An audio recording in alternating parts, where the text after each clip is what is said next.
জমা জলে নাজেহাল শিলচরের চিত্তরঞ্জন লেনের বাসিন্দারা। বিগত 10 বছর থেকে বৃষ্টির জমা জলে চরম ভোগান্তিতে জনগণ। নিউ শিলচর এলাকার চিত্তরঞ্জন লেনে প্রত্যেক বৃষ্টির মৌসুমে এক পশলা বৃষ্টিতেই প্রায় 1 হাঁটু জলে পরিণত হয়।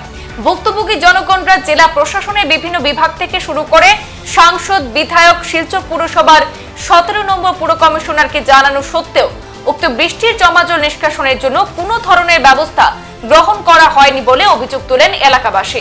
তারা জানান, বৃহত্তর নিউ শিলচর এলাকার লঙ্গাই খালটি প্রত্যেক বছর বৃষ্টির জল জমে এলাকার প্রধান সড়ক সহ সংযুক্ত বাই লেনগুলিতে জমা জলগুলো সপ্তাহব্যাপী থেকে নোংরা আবর্জনা সৃষ্টি করে।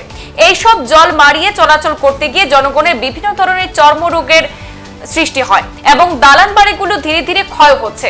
তাই এই বৃষ্টির জমা জল নিষ্কাশনের জন্য রাঙের খালের সঙ্গে লঙ্গাই খালটির নিষ্কাশনের মাধ্যমে উপযুক্ত ব্যবস্থা নেওয়ার প্রয়োজন বলে জানিয়েছেন এলাকাবাসী। 7 বছর থেকে আমরা এই গলি চিত্তরঞ্জন রোডের জল জমা যে সমস্যা, সেই সমস্যায় জর্জরিত এবং জর্জরিত হওয়ার ফলে আমাদের চিত্তরঞ্জন ডেভেলপমেন্ট কমিটি থেকে অনেক অ্যাপ্লিকেশন রিপ্রেজেন্টেশন দেওয়া হয়েছে, ডিসি স্যারের দেওয়া হয়েছে, ওয়াটার রিসোর্সেস চিফ ইঞ্জিনিয়ার দেওয়া হয়েছে, বাকি যেগুলো জনপ্রতিনিধি সবাইকে দেওয়া হয়েছে, কিন্তু এখন পর্যন্ত সেই সুব্যবস্থা নেওয়া হয়েছে না। যার ফলে আমরা 25-30 জন ঘর এরকম জলমগ্ন থাকতে লাগে 20 মিনিটের রাস্তা বৃষ্টি হওয়ার ফলে। আর তাছাড়াও আমরা আমাদের ডেভেলপমেন্ট কমিটির সেক্রেটারি মহোদয়ের তরফে রিপ্রেজেন্টেশন দেওয়া হয়েছে যে খালটা পরিষ্কার করার লেগে।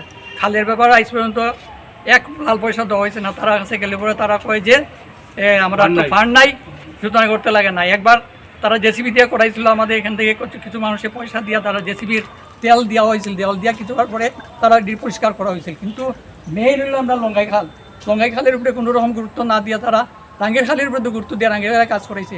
কিন্তু এই রাঙ্গের লঙ্গাই খালের জলের অসুবিধা লাগিয়া আজকে মেইন রোড হাইলাকান্দি রোড আমাদের গলি তো আছেই স্পেশাল, আশপাশ আরও গলির বাজার টাজার সব ডুবে রাখে সবসময়। আমরা আজকে বাড়িঘর নষ্ট হইতেছে জল জমার ফলে, বিল্ডিংয়ে ক্র্যাক ধরতেছে। আজকে এই সরকারের আমলে তো আমরা এটা আশা করছি না, এই সরকারের আমলে আমরা ডেভেলপমেন্ট আশা করছি, সব জায়গার মধ্যে ডেভেলপমেন্ট, কিন্তু আমাদের গলিটা নেগলেক্টেড করিয়ে রাখা হয়েছে। এটাই আমরা দুঃখ লাগে, যার জন্য আমরা গতকালকে এখানে একটা প্রটেস্ট করছি আর আমরা ভোট বয়কটের একটা সিদ্ধান্ত নিয়েছি। কিন্তু আজকে আমরা এই পরিস্থিতিতে বাধ্য হয়ে এটা করতে লাগছে। এখন আপনারা তরফে আমরা এটা এই সরকারের কাছে জানাইতেছি যে এটার বিহিত ব্যবস্থা নেওয়া হোক। আচ্ছা, আমরা তো অলরেডি জানানো হয়েছে আমরা অসুবিধার কথা। আমরা খুবই অসুবিধার মধ্যে, এই যে জমা জল থাকে, এই যে জলটা হয়, জলটা সহজে নামে না। বৃষ্টিতে যে একবার জল হয় এটা 7-8 দিন পর্যন্ত স্ট্যাগনেন্ট অবস্থায় থাকে, যার লাগিয়া আমাদের চর্মরোগের কথা বাদ দাও। আর এই যে জলটা আমাদের গ্রাউন্ড ফ্লোরে, সবাই গ্রাউন্ড ফ্লোরে দুর্গন্ধ তো ছাড়া, তাছাড়া আমাদের ড্যামেজ হয়, আমাদের বাড়িঘর ড্যামেজ হয়, কাঠের সব দরজা জানলা এগুলো তো সব একদম নষ্ট। প্লাস এই যে বাচ্চারা স্কুলে যাইতো, যারা বাইরে কাজ করে, ব্যাংকে কাজ করে, অফিসে কাজ করে, হসপিটালে যায়, তাদের তো কীরকম কষ্ট করতে হয়। এই হাঁটিয়া তারপরে গিয়া উঠতে হয়, কোনো টুকটুক ঢুকে না, কোনো অটো ঢুকে না, সবাই না না এত নোংরা জল। অথচ এই নোংরা জল পার হয়ে আমাদের ডেইলি যাইতে লাগে। আর এই জলে কিছুদিন পরেই পোকা হয়, গন্ধ হয়, যার ফলে যেটা মিউনিসিপ্যালিটির যে জল সাপ্লাই করে ওই জলের মধ্যেও সবসময় গন্ধ, কেননা এটা ড্রেনের নিচে দিয়ে জলটা আসে। আমরা খুব বাজেভাবে সাফার্ড।